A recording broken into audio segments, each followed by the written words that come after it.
আসসালামু আলাইকুম। এটিএন বাংলা সংবাদে সবাইকে স্বাগত জানাচ্ছি নাবিলা রহমান। শুরুতেই বিআরবি কেবলস সংবাদ শিরোনাম। ঘূর্ণি দুর্গত উপকূলীয় এলাকা পরিদর্শন করলেন প্রধানমন্ত্রী। নিজ হাতে দিলেন ত্রাণ সহায়তা। বর্ষার আগেই ক্ষতিগ্রস্তদের পুনর্বাসনের প্রতিশ্রুতি।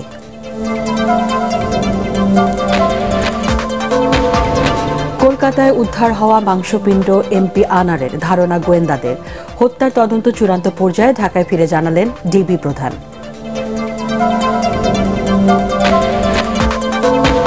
ঈদ যাত্রায় বাড়তি ভাড়া আদায় না করার আহ্বান সেতুমন্ত্রীর। ঢাকায় বসছে 17টি কোরবানির পশুর হাট। চাঁদাবাজি বন্ধে কঠোর অবস্থানে পুলিশ। সাবেক রাষ্ট্রপতি জিয়াউর রহমানের 43তম মৃত্যুবার্ষিকীতে বিএনপি নেতাদের শ্রদ্ধা।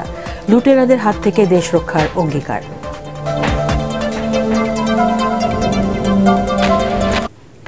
শুনছিলেন বিআরবি কেবলস সংবাদ শিরোনাম। এবার বিস্তারিত সংবাদ। ঘূর্ণিঝড় রিমালের আঘাতে ক্ষতিগ্রস্তদের পাশে থাকার প্রতিশ্রুতি দিলেন প্রধানমন্ত্রী শেখ হাসিনা। পটুয়াখালীর কলাপাড়ায় ক্ষতিগ্রস্তদের মাঝে ত্রাণ বিতরণ করে তিনি বলেন, গণতন্ত্রের ধারাবাহিকতা আছে বলে দুর্যোগে আওয়ামী লীগকে পাশে পাচ্ছে জনগণ। মঠবাড়িয়া ও পাথরঘাটার দুর্গত এলাকা পরিদর্শন শেষে বর্ষার আগে ক্ষতিগ্রস্ত বাঁধ ও রাস্তা মেরামতের প্রতিশ্রুতি দেন প্রধানমন্ত্রী। পটুয়াখালী থেকে হাসিবুল হাসান স্ট্যালিনের ক্যামেরার বিস্তারিত জানাচ্ছেন আপেল মাহমুদ। রোববার উপকূলে আঘাত হানে ঘূর্ণিঝড় রিমেল। টানা দুদিনের তাণ্ডবে বিলীন হয় ঘরবাড়ি, প্লাবিত হয় গ্রামের পর গ্রাম। ক্ষতিগ্রস্ত কৃষিক্ষেত, খামার, ব্যবসা প্রতিষ্ঠান, সড়কপথ সবকিছু হারিয়ে অসহায় দক্ষিণাঞ্চলের লাখো মানুষ। প্রবল ঘূর্ণিঝড়ে অন্যতম ক্ষতিগ্রস্ত জেলা পটুয়াখালী। এ জেলায় প্লাবিত হয়েছে 9,000 পুকুর, হাজারো ঘের। বেড়িবাঁধ ভেঙে বিধ্বস্ত হয় কয়েক হাজার ঘরবাড়ি। ক্ষতিগ্রস্ত এসব এলাকা পরিদর্শন করেন সরকার প্রধান। হেলিকপ্টার যোগে ঢাকা থেকে বেলা 11টার দিকে রওনা দেন প্রধানমন্ত্রী। দুপুর 12:30টার দিকে পৌঁছান পটুয়াখালীর কলাপাড়ার মজহার উদ্দিন কলেজ মাঠে। এ সময় ক্ষতিগ্রস্তদের মাঝে ত্রাণ সামগ্রী বিতরণ করেন প্রধানমন্ত্রী। প্রধানমন্ত্রী বলেন, দুর্যোগে ক্ষতিগ্রস্ত রাস্তাঘাট ও বাঁধ শীঘ্রই মেরামত করে দেওয়া হবে। ইতিমধ্যে যে সমস্ত রাস্তাঘাট ভেঙে গেছে সেগুলি মেরামত করার ব্যবস্থা নেওয়া হয়েছে। পাশাপাশি বাঁধ যেগুলি ভেঙে গেছে, বাঁধ নির্মাণের কাজ ইতিমধ্যে আমরা শুরু করে দিয়েছি, যাতে বর্ষার আগেই আমরা এই বাঁধগুলি নির্মাণ করে জলোচ্ছ্বাস বা পানির হাতে মানুষকে বাঁচাতে পারি, সেই ব্যবস্থা আমরা নিয়েছি। তাছাড়া যাদের ঘর বাড়ি ভেঙে গেছে ইতিমধ্যে আমরা খোঁজ নিতে বসেছি। তাছাড়া আমি এরপরেই আবার সকলের সঙ্গে বসবো, প্রশাসনের বসবো, যাতে করে যেখানে যেখানে যাদের বাড়ি ঘর ভেঙেছে তারা যাতে ঘর বাড়িগুলি আবার মেরামত করতে পারেন, আবার নির্মাণ করতে পারেন, সেই ব্যবস্থাও ইনশাল্লাহ আমি করে দেব। অন্তত এইটুকু ভরসা আপনারা রাখবেন। গণতন্ত্রের ধারাবাহিকতা আছে বলেই দুর্যোগে মানুষের পাশে সরকার দাঁড়াতে পারছে বলে জানান তিনি। উন্নয়নের ফলে আজকে যে কোনো দুর্যোগ দুর্বিপাকে মানুষ আশ্রয় নিতে পারে এবং এই বিভিন্ন জায়গায় আমরা যে উন্নয়নটা করছি সেখানে ক্ষতিগ্রস্ত মানুষদের আলাদাভাবে ঘর বাড়ি আমরা তৈরি করে দিচ্ছি। বাংলাদেশে একটি মানুষও ভূমিহীন থাকবে না, গৃহহীন থাকবে না। আশ্রয় প্রকল্পের মাধ্যমে বিনা পয়সায় 2 কাঠা জমি আর ঘর তৈরি করে দিচ্ছি। আর সেই ঘরগুলি এই উপকূলীয় অঞ্চলে যাতে দুর্যোগ সহনীয় হয় সেই ঘরই আমরা করে দিয়েছি। আমরা চাই আজকে যারা ক্ষতিগ্রস্ত তাদের ক্ষতিটা পুড়িয়ে নেওয়ার জন্য যা যা দরকার সেটা আওয়ামী লীগ করবে, আমাদের সরকার করবে, সেটা আমি আপনাদের পাশে আছি বলতে পারি। রাস্তাঘাট, ব্রিজ নির্মাণের ফলে সহজে উপকূলীয় এলাকায় যোগাযোগ করা সম্ভব হচ্ছে বলে জানান প্রধানমন্ত্রী। ঘূর্ণিঝড় রিমালের আঘাতে সবচেয়ে বেশি ক্ষতিগ্রস্ত হয়েছে উপকূলীয় এলাকার প্রায় 19টি জেলা। তবে এর মধ্যে সবচেয়ে বেশি ক্ষতির মুখে পড়েছে পটুয়াখালীর প্রায় 3.5 লাখ মানুষ। ক্ষতিগ্রস্ত এসব মানুষের পাশে মাননীয় প্রধানমন্ত্রী দাঁড়ানোয় নতুন করে বাঁচার স্বপ্ন দেখছেন দুর্গত এসব এলাকার মানুষরা। Apple Mahmud, ATN Bangla, Kalapara, Patuakhali. প্রধানমন্ত্রী শেখ হাসিনা বলেছেন, আন্তর্জাতিক মেরিটাইম অর্গানাইজেশন IMO এর মাধ্যমে বঙ্গবন্ধু মেরিন স্কলারশিপ চালু করতে চায় বাংলাদেশ। আইএমও মহাসচিব আর্সেনিও অ্যান্তনিও গণভবনে সৌজন্য সাক্ষাৎ করলে ছোট দ্বীপ ও আফ্রিকান স্বল্পোন্নত দেশগুলোর জন্য বঙ্গবন্ধুর নামে 10টি ক্যাডেট প্রশিক্ষণ বৃত্তি চালুর আগ্রহের কথা জানান প্রধানমন্ত্রী। এ সময় নারী মেরিনার বাড়ানোর প্রয়োজনীয়তার উপর গুরুত্ব আরোপ করেন আইএমও মহাসচিব। 1 মাসের মধ্যে সোমালিয়ান জলদস্যুদের হাত থেকে বাংলাদেশি জাহাজ MV আবদুল্লাহর ক্রুদের মুক্ত করার চেষ্টার জন্য আন্তর্জাতিক মেরিটাইম অর্গানাইজেশনের প্রশংসা করেন প্রধানমন্ত্রী। একই সাথে সামুদ্রিক পথে নিরাপত্তা নিশ্চিতে আইএমওকে ব্যবস্থা নেওয়ার আহ্বান জানান তিনি। এদিকে GSP+ সুবিধা অব্যাহত রাখতে ফিনল্যান্ডে সহায়তা চেয়েছেন শেখ হাসিনা। দেশটির অনাবাসিক রাষ্ট্রদূত কিম্মো লাদেবির্তা সৌজন্য সাক্ষাৎ করলে 2026 সালে উন্নয়নশীল দেশের যাত্রায় বাংলাদেশের জন্য ইউরোপীয় ইউনিয়নের কাছ থেকে আরও কয়েক বছর GSP+ সুবিধা অব্যাহত রাখতে ফিনল্যান্ডের সহযোগিতা চান সরকার প্রধান। ঈদ যাত্রায় বাড়তি ভাড়া আদায় না করতে পরিবহন মালিকদের প্রতি আহ্বান জানিয়েছেন সড়ক পরিবহন ও সেতুমন্ত্রী ওবায়দুল কাদের। ঘরমুখো মানুষের ঈদ যাত্রা সহজ করতে ও সড়ক মহাসড়কে 7 দিন ভারী যানবাহন চলাচল বন্ধ থাকবে বলেও জানান তিনি। ঈদুল আজহা উপলক্ষে সড়ক দুর্ঘটনা রোধ এবং নির্বিঘ্ন যাতায়াত নিশ্চিতে রাজধানীতে প্রস্তুতিমূলক সভায় এসব নির্দেশনা দেন মন্ত্রী। বিস্তারিত জানাচ্ছেন সৈয়দ রিয়াজ। আসন্ন ঈদুল আজহা উদযাপন উপলক্ষে সড়ক পথে যাত্রী সাধারণের যাতায়াত নির্বিঘ্ন ও নিরাপদ করার লক্ষ্যে BRT-এর সদর দপ্তর বনানীতে প্রস্তুতিমূলক এ সভার আয়োজন করা হয়। সভা শেষে সড়ক পরিবহন ও সেতুমন্ত্রী ওবায়দুল কাদের বলেন, সংস্কার এবং নির্মাণাধীন সড়কগুলোর কাজ ঈদের সময় 7 দিন বন্ধ রাখা হবে। ঝড় জলোচ্ছ্বাসে বেশ কিছু রাস্তা ক্ষতিগ্রস্ত হয়েছে, এগুলো সংস্কারের বিষয়টা 7 দিন আগে সংস্কার কাজ শেষ করতে হবে। এ সময় হানিফ ফ্লাইওভারে যানজট নিরসনে সিটি কর্পোরেশন এবং গার্মেন্টস ছুটির বিষয়ে BGME-এর নেতাদের সাথে বৈঠকে বসার উপর জোর দেন ওবায়দুল কাদের। বাড়ি যেতেই হবে, ভাড়া অতিরিক্ত দাবি করলে হয়তো তার ভাড়াটা দিয়ে আর কোনো টাকাই থাকবে না, এমন অনেক মানুষ আছে। এখন জনগণের স্বার্থ, যাত্রীদের স্বার্থটা মালিক নেতৃবৃন্দ আছেন, প্রতিনিধিগণ, আমি তাদের কাছে অনুরোধ করবো এই ব্যাপারটা স্ট্রিক্টলি আপনারা একটু মনিটর করবেন। ঈদের সময় ঢাকা সিটিতে রাস্তা খোঁড়াখুড়ি বন্ধ রাখতে 2 সিটি কর্পোরেশনের প্রতি অনুরোধ জানান সড়ক পরিবহন ও সেতুমন্ত্রী। দুর্ঘটনা কমাতে ঈদের পরও গতি নিয়ন্ত্রণে সড়কে মনিটরিং অব্যাহত রাখতে সংশ্লিষ্ট সকলকে নির্দেশ দেন তিনি। Thank you. Syed Riaz, ATN Bangla, Dhaka. এদিকে ঢাকার 2 সিটি কর্পোরেশনে এবার বসবে 17টি কোরবানির পশুর হাট। কোরবানি হবে প্রায় 25 লাখ পশু। এ বিষয়ে সব প্রস্তুতির কথা জানিয়ে ঢাকা উত্তরের মেয়র বলেন, এবার হাটে নগদ টাকা ছাড়াই ডিজিটাল লেনদেনে পশু কেনা যাবে, অনলাইনে দেওয়া যাবে হাসিল।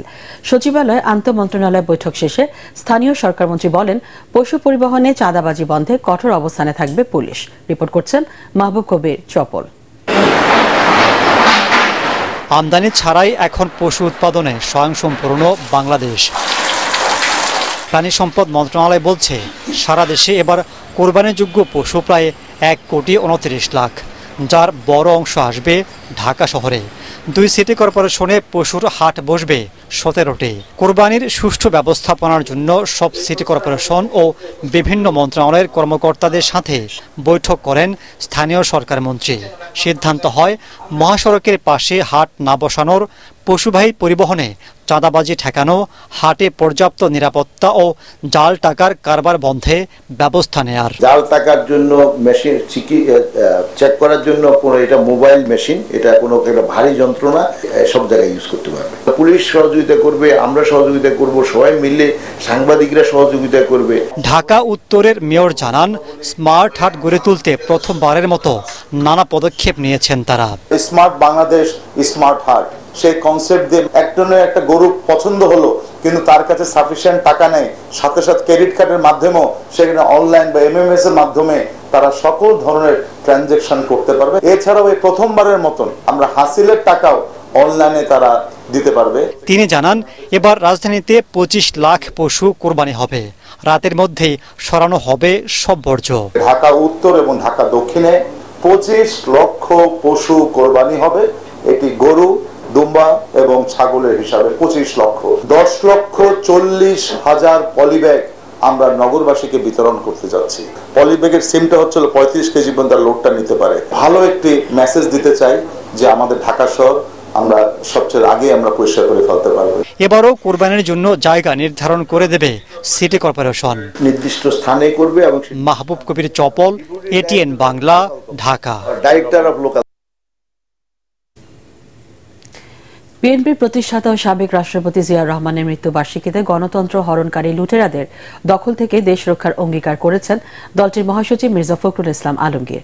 1981 সালের 30 মে চট্টগ্রাম সার্কিট হাউসে সামরিক অভ্যুত্থানে নিহত হন জেনারেল জিয়া।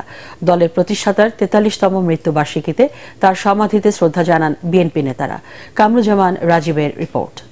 মুক্তিযুদ্ধের সূচনাকালে বঙ্গবন্ধুর হয়ে স্বাধীনতার ঘোষণা আর রণাঙ্গনে সাহসী ভূমিকার জন্য ইতিহাসে ঠাঁই করে নেন সেক্টর কমান্ডার মেজর জিয়া। উচ্চারিত হলো ৭১-এর। পরে রাজনৈতিক পট পরিবর্তনের মাধ্যমে 1977 সালের 21 এপ্রিল রাষ্ট্র ক্ষমতায় আসেন তিনি। মাত্র 4 বছরের মাথায় 1981 সালের 30 মে চট্টগ্রাম সার্কিট হাউসে এক সামরিক অভ্যুত্থানে নিহত হন জিয়াউর রহমান। মৃত্যুর আগে বাংলাদেশ জাতীয়তাবাদী দল বিএনপি প্রতিষ্ঠার মাধ্যমে তিনি রেখে যান অসংখ্য অনুসারী। শাহাদাত বার্ষিকীতে নেতাকর্মীদের নিয়ে তার সমাধিতে শ্রদ্ধা জানান দলীয় মহাসচিব। এ সময় গণতন্ত্র হত্যাকারী সরকার পতনের অঙ্গীকার ব্যক্ত করেন তিনি। বাংলাদেশে গণতন্ত্র সম্পূর্ণভাবে নির্বাসিত একদলীয় শাসন ব্যবস্থা প্রতিষ্ঠার জন্য আজকে শাসক গোষ্ঠী আওয়ামী লীগ তারা বিভিন্ন রকম কলা কৌশল করে জনগণের ভোটের অধিকার হরণ করে নিয়ে তারা আজকে ক্ষমতাকে দখল করে আছে। আজকে আমাদের অধিকার রক্ষার জন্য, বাংলাদেশের স্বাধীনতা সার্বভৌমত্ব রক্ষার জন্য আমরা যে আন্দোলন চলছে সে আন্দোলনকে আরো বেগবান করব। তিনি অভিযোগ করেন দেশে দুর্বৃত্তদের রাজত্ব চলছে। ক্ষমতা দীর্ঘস্থায়ী করতে আওয়ামী লীগ দেশকে পরনির্ভরশীল ব্যর্থ রাষ্ট্রে পরিণত করছে। বাংলাদেশ এখন পুরোপুরি দুর্বৃত্তদের কবলে, বাংলাদেশ এখন লুটেরা মাফিয়াদের কবলে। বাংলাদেশ একদিকে যেমন রাজনৈতিক অধিকার হরণ করছে, তেমনি অন্যদিকে তারা অর্থনীতিকে ধ্বংস করছে এবং তাদের মূল লক্ষ্য হচ্ছে এটাকে পরনির্ভরশীল একটা ব্যর্থ রাষ্ট্রে পরিণত করা। আমরা এর বিরুদ্ধে লড়াই করছি, ইনশাআল্লাহ আমরা জয়ী হব। দিনটি উপলক্ষে রাজধানীর বিভিন্ন স্থানে দরিদ্র ও অসহায় মানুষের মধ্যে খাবার বিতরণ করেন বিএনপি নেতাকর্মীরা। এছাড়া দেশব্যাপী নানা কর্মসূচি পালন করছে বিএনপি ও এর অঙ্গ ও সহযোগী সংগঠনগুলো। কামরুজ্জামান রাজীব, এটিএন বাংলা, ঢাকা। সব ঠিক থাকলে এ বছরই চালু হতে পারে হযরত শাহজালাল আন্তর্জাতিক বিমানবন্দরের 3rd টার্মিনাল। চলছে শেষ মুহূর্তের কাজ। বিমানবন্দর পরিদর্শন শেষে একথা জানান বেসামরিক বিমান পরিবহন ও পর্যটন মন্ত্রী ফারুক খান। মালয়েশিয়ার বিমান টিকিটের সংকট নিয়ে সাংবাদিকদের প্রশ্নের জবাবে তিনি বলেন, বায়রা ও রিক্রুটিং এজেন্সি সচেতন হলেই এই ভোগান্তি কমানো সম্ভব। তরিক ইসলামের রিপোর্ট। চোখ ধাঁধানো কারুকার্য আর সারি সারি যন্ত্রের স্তূপ দেখেই বোঝা যায় বিশাল কর্মযজ্ঞ চলছে বিমানবন্দরের 3rd টার্মিনাল ঘিরে। বিমানবন্দরে কাজ পরিদর্শনে গিয়ে বিমান ও পর্যটন মন্ত্রী আশা করেন এবছরেই চালু হবে নতুন টার্মিনাল। আমরা এখন পর্যন্ত এই টার্মিনাল যেটা তৈরি করেছি এটাও কিন্তু খুবই ওয়ান্ডার। প্রায় সময় মতোই আমাদের কাজ শেষ করছি এবং আমরা আশা করছি যে এই বছরের শেষে বা আগামী বছরের প্রথমে আমরা এটার পূর্ণদম কাজ শুরু করতে পারব। মালয়েশিয়া যেতে বাংলাদেশি কর্মীদের ফ্লাইট সংকট ইস্যুতে বিমানমন্ত্রী জানান, নির্ধারিত সময়ের মধ্যে মালয়েশিয়া কর্মী পাঠাতে আন্তরিক তার মন্ত্রণালয়। বিমান সিভিল এভিয়েশন যতটুকু করার আমরা করছি, তবে আমি মনে করি এই ব্যাপারে যদি আরো 10 দিন বা 15 দিন আগে আমাদেরকে জানানো হতো তাহলে আমরা এটাকে অ্যাটলিস্ট এই টিকিটের ভাড়া এতটা বাড়তো না বলে আমি মনে করি। সেবা বাড়াতে শাহজালাল আন্তর্জাতিক বিমানবন্দরে দ্বিতীয় রানওয়ে নির্মাণের পরিকল্পনা সরকারের রয়েছে বলেও জানান মন্ত্রী। শেষ পর্যায়ে হযরত শাহজালাল আন্তর্জাতিক বিমানবন্দরের 3rd টার্মিনালের কাজ। সবকিছু ঠিক থাকলে চলতি বছরের শেষেই উদ্বোধন হতে পারে আধুনিক সুবিধার এই এয়ারপোর্ট, যার মাধ্যমে প্রতি বছর সেবা দেওয়া সম্ভব হবে 1,60,00,000 যাত্রীকে। আধুনিক প্রযুক্তি ও উন্নত নিরাপত্তা ব্যবস্থার এই এয়ারপোর্ট হতে পারে দক্ষিণ এশিয়ার অন্যতম এভিয়েশন হাব। তরিক ইসলাম, এটিএন বাংলা, ঢাকা। ভোগান্তি যেন পিছুই ছাড়ছে না মালয়েশিয়াগামী কর্মীদের। সিন্ডিকেটের কারসাজিতে লাখ টাকাও মিলছে না বিমানের ওয়ান ওয়ে টিকিট। এতে দিশেহারা রিক্রুটিং এজেন্সি মালিক ও মালয়েশিয়াগামী 20,000-এরও বেশি কর্মী। শেষ সময় সংকট মোকাবেলায় সাশ্রয়ী মূল্যে বিশেষ ফ্লাইট চালুর দাবি জানিয়েছেন তারা। টিকিট সিন্ডিকেট নিয়ে তরিক ইসলামের ধারাবাহিক রিপোর্টের আজ দেখুন শেষ পর্ব। মালয়েশিয়ার প্রবেশে নিষেধাজ্ঞার ঘোষণার পর অসাধু ব্যবসায়ীরা রীতিমতো জিম্মি করেছে কর্মীদের। মাত্র কয়েকদিনের ব্যবধানে 3 গুণেরও বেশি ধরা হচ্ছে টিকিটের দাম। আর এর মাধ্যমে বাংলাদেশি যাত্রীদের কাছ থেকে শত কোটি টাকা হাতিয়ে নেওয়ার অভিযোগ উঠেছে এয়ারলাইন্স কোম্পানিগুলোর বিরুদ্ধে। যদি এই সমন্বয়টা হতো আগে থেকেই, তাহলে যেই অস্বাভাবিক টিকিটের মূল্য 30,000 টাকা স্বাভাবিক সময় যে টিকিটটা পাওয়া যায় সেইটা আজকে কিন্তু 1 লক্ষ টাকা হতো না। এই টিকিটের টাকাটা যাত্রীকেই দিতে হয়। অনেক কষ্ট করে শ্রমিকরা যায়, তো সেক্ষেত্রে আমরা এই বার্ডেনটা না আমি নিতে পারবো না আমার শ্রমিকদেরকে দিতে পারবো। সংশ্লিষ্ট মন্ত্রণালয় হস্তক্ষেপ করলে টিকিটের এমন নৈরাজ্য ঠেকানো সম্ভব হতো বলে মনে করেন civil aviation authority of Bangladesh cab. যদি এয়ারলাইন্সগুলো ভাড়া বেশি নেয় তাহলে আমরা মন্ত্রণালয়ের পক্ষ থেকে যদি প্রবাসী কল্যাণ এটা দায়িত্বে থাকে, অথবা আমাদের ফরেন মিনিস্ট্রি যদি এই দায়িত্বটা নেয় যে আমরা তাদেরকে পাঠাবো, আমরা চার্টার করে পাঠাবো, আমার মনে হয় আরো অনেক কম খরচে ছবিগুলো পাঠানো সম্ভব হবে। সিন্ডিকেটের এই কারসাজি মোকাবেলায় মালয়েশিয়া কর্মীদের জন্য বিমানের আরও স্পেশাল ফ্লাইট চালুর দাবি জানিয়েছেন অভিবাসন বিশ্লেষক হাসান আহমেদ চৌধুরী কিরণ। আপনি দেখেন যে আমরা বাংলাদেশ বিমানকে দেখেছি তারা কয়েকটি বিশেষ ফ্লাইট দিয়েছে, সেখানে কিন্তু ফেয়ারের একই অবস্থা। যদি বিশেষ ফ্লাইট দিয়ে যদি তার কাছ থেকে ভাড়া ওরকম জুলুম করে 80-90 টাকা না হয়, তাহলে সেই বিশেষ ফ্লাইটের মূল্য থাকলো কি? অর্থাৎ সেখানেও কিন্তু বিমান কি করছে, তার পরিবহন সংস্থার মাধ্যমে অতিরিক্ত অর্থ আদায় করছে। যেহেতু কর্মী যাবার চাপ বেশি, সে কিন্তু ফ্লাইট বাড়িয়েছে। ইট ডাজ নট মিন যে সে ফেয়ার কমিয়েছে। আমরা অবশ্যই দাবি রাখতে চাই যে যাতে সরকারের পক্ষ থেকে তারা চার্টার্ড ফ্লাইটের ব্যবস্থা করে, যে প্রতিদিন 1-2টা করে চার্টার ফ্লাইট যদি তারা আনতে পারে, করতে পারে, তাহলে কিন্তু কর্মীদের এই যে বেশি ভাড়া দিয়ে যাওয়ার চাপটা কমে যাবে। 31শে মের পর বাংলাদেশি কর্মীরা মালয়েশিয়ায় যেতে পারবেন না। দেশটির এমন ঘোষণার পর তৈরি হয়েছে এই টিকিট সংকট। তরিক ইসলাম, এটিএন বাংলা, ঢাকা।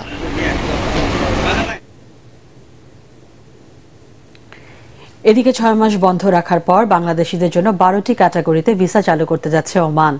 দেশটিতে বাংলাদেশ সোশ্যাল ক্লাব জানায়, আপাতত পারিবারিক ভিসা, উপসাগরীয় সহযোগিতা সংস্থা জিসিসি অন্তর্ভুক্ত দেশগুলোতে বসবাসকারী বাংলাদেশিদের জন্য ভ্রমণ ভিসা, চিকিৎসক, প্রকৌশলী, নার্স, শিক্ষক, হিসাবরক্ষক, বিনিয়োগকারী সহ সব ধরনের অফিসিয়াল ভিসা দেওয়া হবে। এর আগে গত বছরের 31 অক্টোবর বাংলাদেশিদের জন্য সব ধরনের ভিসা ইস্যু স্থগিত করে ওমান। এরপর থেকে দেশটিতে বাংলাদেশিদের যাওয়া 50%-এরও বেশি কমে যায়। ঢাকা ও চট্টগ্রাম বিভাগের সরকারি প্রাথমিক বিদ্যালয়ের 46,000 শিক্ষক নিয়োগের কার্যক্রম 6 মাসের জন্য স্থগিত করে হাইকোর্টের দেয়া আদেশ স্থগিত করেছে চেম্বার আদালত। এতে বলা হয়েছে, মৌখিক পরীক্ষা নেওয়া হলেও প্রশ্নপত্র ফাঁসের তদন্ত শেষ করে প্রতিবেদন জমা না দেওয়া পর্যন্ত ফলাফল প্রকাশ করা যাবে না। একই সাথে অভিযোগ অনুসন্ধানের জন্য পুলিশের অপরাধ তদন্ত বিভাগ সিআইডিকে যুক্ত করতে বলা হয়েছে। প্রাথমিক ও গণশিক্ষা মন্ত্রণালয়ের করা আবেদনের শুনানি নিয়ে চেম্বার বিচারপতি এম ইনায়েতুর রহিম এই আদেশ দেন। এর ফলে শিক্ষক নিয়োগের মৌখিক পরীক্ষা নিতে আর কোনো আইনি বাধা নেই বলে জানিয়েছেন আইনজীবীরা।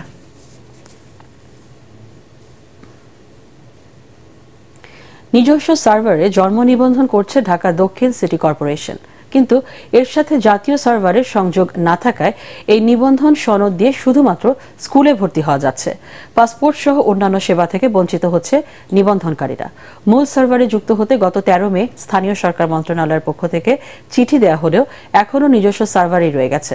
সেবা পেতে বিড়ম্বনার কথা স্বীকার করে সমাধানের আশ্বাস দিয়েছেন ডিএসসিসির প্রধান নির্বাহী কর্মকর্তা মিজান শাহজাহানের রিপোর্ট। নিবন্ধন কর্তৃপক্ষের সার্ভারের ধীরগতি ও রাজস্ব নিয়ে বিরোধের জেরে ঢাকা দক্ষিণ সিটি কর্পোরেশনে 3 মাস বন্ধ ছিল জন্ম ও মৃত্যু নিবন্ধন কার্যক্রম। পরে গত বছরের অক্টোবরে নিজস্ব সার্ভারে কার্যক্রম চালু করে তারা। এই নিবন্ধন সনদ দিয়ে স্কুলে ভর্তি হওয়া গেলেও পাসপোর্ট সহ অন্যান্য জাতীয় সেবা থেকে বঞ্চিত হতে হচ্ছে নিবন্ধনকারীদের। এমন কোন সার্ভারের মাধ্যমে কাজ করা হবে যেটা আমরা, যেমন ব্যাংকে অ্যাকাউন্টে কোনো ঝামেলা হবে না, স্কুলে ভর্তি করায় কোনো ঝামেলা হবে না, পাসপোর্ট করতে পারবো। বাচ্চারা বড় হইলে বাইরে পড়াশোনার একটা টেন্ডেন্সি আছে, সুতরাং এরা তাদের ভবিষ্যতের জন্য অবশ্যই ন্যাশনাল সার্ভারে সংযুক্ত হওয়া প্রয়োজন। সিটি কর্পোরেশনের কাউন্সিলররাও স্বীকার করেন জনভোগান্তির কথা। তারা বলেন, সেবা সহজ করলেই হবে না, কার্যকর সেবা নিশ্চিত করতে হবে। প্রথম দিকে বুঝতে পারি নাই, যেহেতু নিজেদের সার্ভারে গেছে মনে করছে খুব সহজ হবে, ইজি হবে, কিন্তু দেখলাম আরো জটিলতা বাড়ছে। আমাদের মাননীয় মেয়র সাহেবের কাছে অনুরোধ থাকবে, অনলাইনে যাতে মানুষের এই যে সমস্যার সৃষ্টি হচ্ছে সেটা যাতে তড়িৎ গতিতে সমাধান করে মানুষের যাতে নাগরিক সুবিধা যেভাবে পাচ্ছে সেভাবে যাতে করতে পারে। মাননীয় মেয়র মহোদয়কে ইতিমধ্যেই আমরা যারা কাউন্সিলর ছিলাম গত ভোট মিটিংয়ে আমরা বলেছিলাম, তো বলছে যে আমরা খুব শীঘ্রই আমাদের মূল সার্ভারের সাথে অর্থাৎ যে নিবন্ধন কর্তৃপক্ষের সাথে আমাদের এটি সংযুক্ত হবে। ঢাকা দক্ষিণ সিটি কর্পোরেশনের প্রধান নির্বাহী কর্মকর্তা বলেন, সমস্যার সমাধানে কাজ চলছে। সংশ্লিষ্ট সকলকে কিন্তু পত্রের মাধ্যমে কিন্তু আমরা অবহিত করেছি যে আমাদেরকে অ্যাক্সেস দেওয়ার জন্য, কিন্তু ওনারা তখনও কিছু বলেননি। ভোগান্তি হচ্ছে জনগণের, সেই বিষয়টিরও সুরাহা করেননি। তারপরে আমরা এখন সংশ্লিষ্ট সকল সংস্থার সাথে মাননীয় মেয়র সহ আলোচনা করা হচ্ছে, আশা করি খুব শীঘ্রই এটি সমাধান হয়ে যাবে। এরই মধ্যে ৮০,০০০ নিবন্ধন সম্পন্ন হয়েছে ঢাকা দক্ষিণ সিটি কর্পোরেশনের নিজস্ব সার্ভারে। এসব নিবন্ধনকারীকে জাতীয় সার্ভারে যুক্ত করা না গেলে পদে পদে হয়রানি আর ভোগান্তির শিকার হতে হবে তাদের। মিজান শাহজাহান, এটিএন বাংলা, ঢাকা। তৃতীয় ধাপের উপজেলা নির্বাচনে ভোট পড়েছে ৩৮%। সংবাদ সম্মেলনে এই তথ্য জানিয়ে নির্বাচন কমিশনের বিদায়ী সচিব জাহাঙ্গীর আলম জানান, এই হার কিছুটা বাড়তে পারে। এদিকে নির্বাচন কমিশনে যোগ দিয়ে নতুন সচিব শফিউল আজিম জানিয়েছেন, অবাধ তথ্য প্রবাহ ও স্বচ্ছতায় বিশ্বাসী তিনি।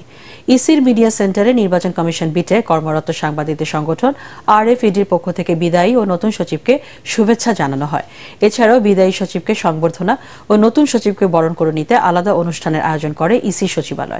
অনুষ্ঠানে প্রধান অতিথি ছিলেন প্রধান নির্বাচন কমিশনার কাজী হাবিবুল আওয়াল।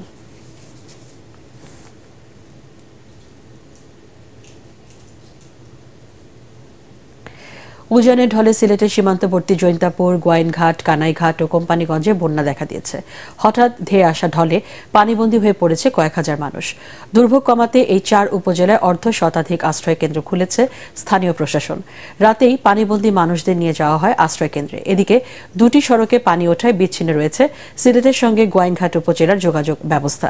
সুরমা ও কুশিয়ারা নদীর পানি কানাইঘাট, জকিগঞ্জ ও সিলেটে বিপদসীমার ওপর দিয়ে প্রবাহিত হচ্ছে। তবে ঢল আসা কমে যাওয়ায় সকাল থেকে পানি কমতে শুরু করেছে বলে জানিয়েছেন স্থানীয়রা। আল আরাফা ইসলামী ব্যাংক অর্থ সংবাদ।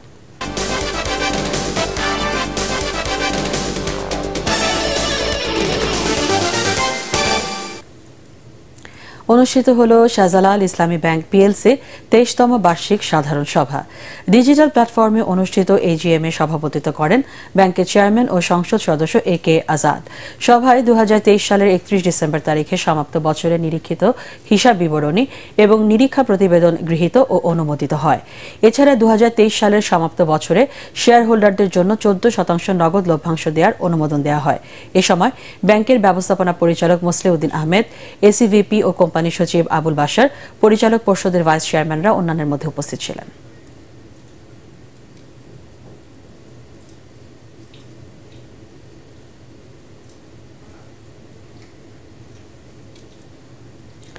বিড়ি শিল্পের শুল্ক প্রত্যাহার সহ 7 দফা দাবিতে জাতীয় রাজস্ব বোর্ডের সামনে মানববন্ধন করেছেন শ্রমিকরা।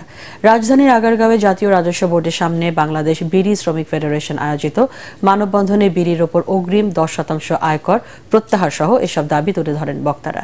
পরে জাতীয় রাজস্ব বোর্ডের চেয়ারম্যানের বরাবর স্মারকলিপি দেন শ্রমিক নেতারা। আরও জানাচ্ছেন আশিকুর রহমান। আসন্ন বাজেটে বিড়ির উপর শুল্ক প্রত্যাহার, অগ্রিম 10% আয়কর প্রত্যাহার, শ্রমিকদের মজুরি বৃদ্ধি, বিড়ি শিল্পকে কুটির শিল্প ঘোষণা করা সহ কয়েক দফা দাবিতে রাজস্ব বোর্ডের সামনে বাংলাদেশ বিড়ি শ্রমিক ফেডারেশন এ মানববন্ধন করে। ব্রিটিশ আমেরিকান টোবাকো কোম্পানির কারসাজি বন্ধ করা, অবৈধ বিড়ি তৈরির কারখানা বন্ধ সহ বহুজাতিক কোম্পানির নিম্ন স্তরের 10 শলাকার প্রতি প্যাকেট সিগারেটের মূল্য 45 থেকে 65 টাকা বৃদ্ধি করার দাবি জানান শ্রমিক নেতারা। রাজধানীর আগারগাঁওয়ে জাতীয় রাজস্ব বোর্ডের সামনে বাংলাদেশ বিড়ি শ্রমিক ফেডারেশন আয়োজিত এ মানববন্ধনে বিড়ি শ্রমিক ফেডারেশনের সভাপতি আমিন উদ্দিন BSc বলেন, বিড়ি শিল্পের বিরুদ্ধে ষড়যন্ত্র কোনোভাবেই বরদাস্ত করা হবে না। করা হয়েছে বিড়ি শ্রমিকের অগ্রিম আয় কর আর সিগারেটের 3%। হিসাব করলে মাথা খারাপ হয়ে যায়। আপনারা বুঝেন, মাননীয় চেয়ারম্যানের কাছে অনুরোধ, আপনি শ্রমিকদের প্রতি সহজ হয়ে বিড়ির উপর সম্পূর্ণ ট্যাক্স প্রত্যাহার করে বিড়ি মজুরি বৃদ্ধি করেন। সেই সাথে মাননীয় প্রধানমন্ত্রীর কাছে অনুরোধ করছি, আমাদের ট্যাক্স প্রত্যাহার করে মজুরি বৃদ্ধি করুন, না হলে আমরা আত্মহত্যা ছাড়া পথ থাকবে না। বিড়ি শিল্পে নিয়োজিত শ্রমিকদের মজুরি বৃদ্ধি করে এই শিল্পকে কুটির শিল্প ঘোষণা করার দাবি জানান সাধারণ সম্পাদক হারিক হোসেন। বিড়ি শিল্পকে কুটির শিল্প ঘোষণা করতে হবে, কারণ পার্শ্ববর্তী রাষ্ট্র ভারত বিড়ি শিল্পকে কুটির শিল্প ঘোষণা করেছে। ইন্দোনেশিয়া এবং মালয়েশিয়াতে বিড়ির উপরে কোনো রাজস্ব ধরা হয় নাই। মানববন্ধনে বক্তব্য রাখেন ফেডারেশনের সহসভাপতি নাজিম উদ্দিন, লুৎফর রহমান, আনোয়ার হোসেন, যুগ্ম সম্পাদক আব্দুল গফুর, আবুল হাসনাত লাবলু, সাংগঠনিক সম্পাদক শামীম ইসলাম সহ আরও অনেকে। Ashikur Rahman, ATN Bangla. Institute of architects Bangladesh আইএবির সহযোগিতায় Berger award for excellence in আর্কিটেকচারের 11তম আসরের উন্মোচন করল বার্জার পেইন্টস বাংলাদেশ লিমিটেড। রাজধানীর একটি হোটেলে আয়োজিত অনুষ্ঠানে জানানো হয়, আবেদন করা প্রজেক্ট থেকে সেরা হিসেবে 7টি প্রজেক্ট নির্বাচন করা হবে। প্রত্যেক বিজয়ী পাবেন ট্রফি ও সার্টিফিকেট, সাথে 2 লাখ টাকা পুরস্কার। অনুষ্ঠানে বার্জার পেইন্টস বাংলাদেশ লিমিটেডের managing director Rupali Chowdhury, institute of architects বাংলাদেশের সহ সভাপতি স্থপতি মোহাম্মদ আলী নকি অন্যান্যের মধ্যে উপস্থিত ছিলেন। গত 22 বছর ধরে বার্জার এবং আইএবি যৌথভাবে এই অ্যাওয়ার্ড অনুষ্ঠানের আয়োজন করে আসছে। এবার পার্টিক্স খেলার খবর।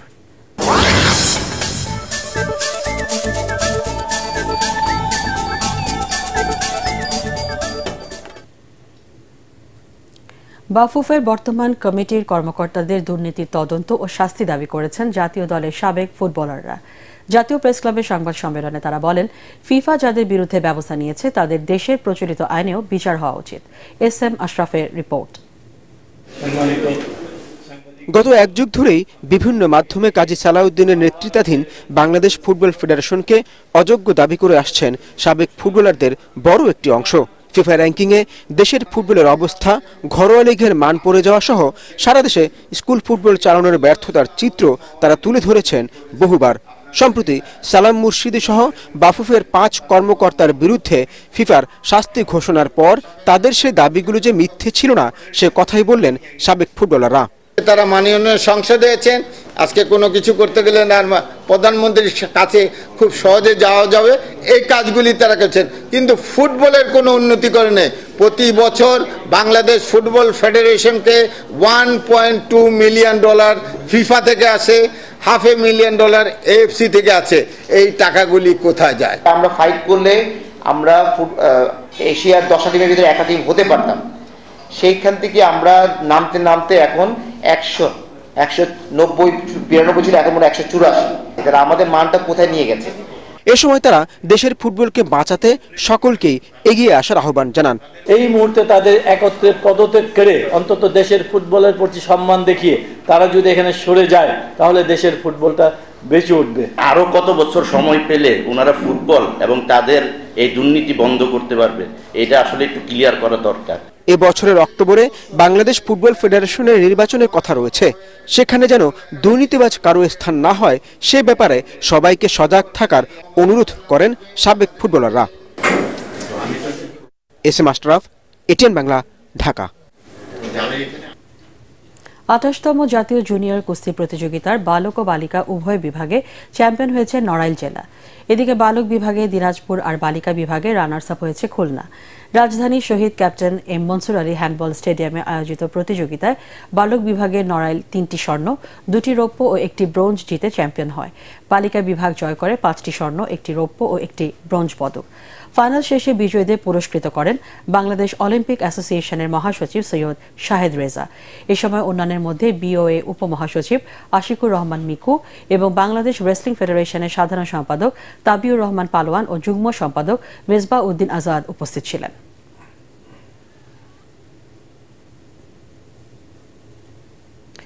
পোল্যান্ডকে হারিয়ে বঙ্গবন্ধু কাপ আন্তর্জাতিক কাবাডি টুর্নামেন্টের সেমিফাইনালে উঠেছে বাংলাদেশ। মিরপুর শহীদ সোহরাওয়ার্দী ইনডোর স্টেডিয়ামে গ্রুপ পর্বে নিজেদের চতুর্থ ম্যাচে এক পেশে খেলে 7টি লোনা সহ ৭৯-২৮ পয়েন্টের ব্যবধানে পোল্যান্ডকে হারায় স্বাগতিকরা। এই জয়ে টুর্নামেন্টের প্রথম দল হিসেবে গ্রুপ এ থেকে শেষ 4 নিশ্চিত করল টুর্নামেন্টের হ্যাট্রিক চ্যাম্পিয়ন বাংলাদেশ। বিজয়ী দল প্রথমার্ধে ৩৮-১৫ পয়েন্ট এগিয়ে ছিল। দারুণ ক্রীড়াশৈলী দেখিয়ে ম্যাচ সেরার পুরস্কার জেতেন বাংলাদেশ দলের অধিনায়ক তারকা রেইডার আরুদুজ্জামান মুন্সি।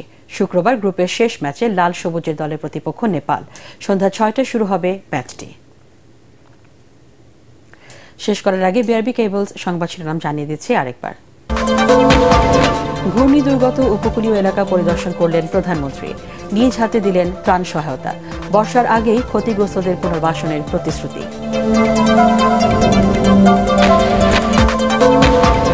কলকাতায় উদ্ধার হওয়া মাংসপিণ্ড এমপি আনারের ধারণা গোয়েন্দাদের।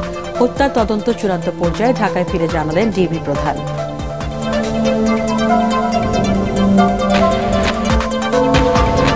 ঈদ যাত্রায় বাড়তি ভাড়া আদায় না করার আহ্বান সেতুমন্ত্রী। ঢাকায় বসছে 17টি কোরবানির পশুর হাট। চাঁদাবাজি বন্ধে কঠোর অবস্থানে পুলিশ।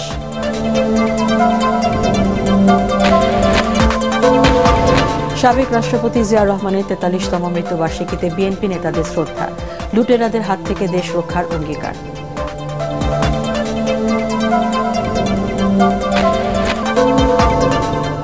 পরবর্তী সংবাদ দেখার আমন্ত্রণ জানিয়ে এখনকার মতো শেষ করছে। এটিএন বাংলা সংবাদ ইউটিউবে দেখতে ব্রাউজ করুন youtube/ATN Bangla News।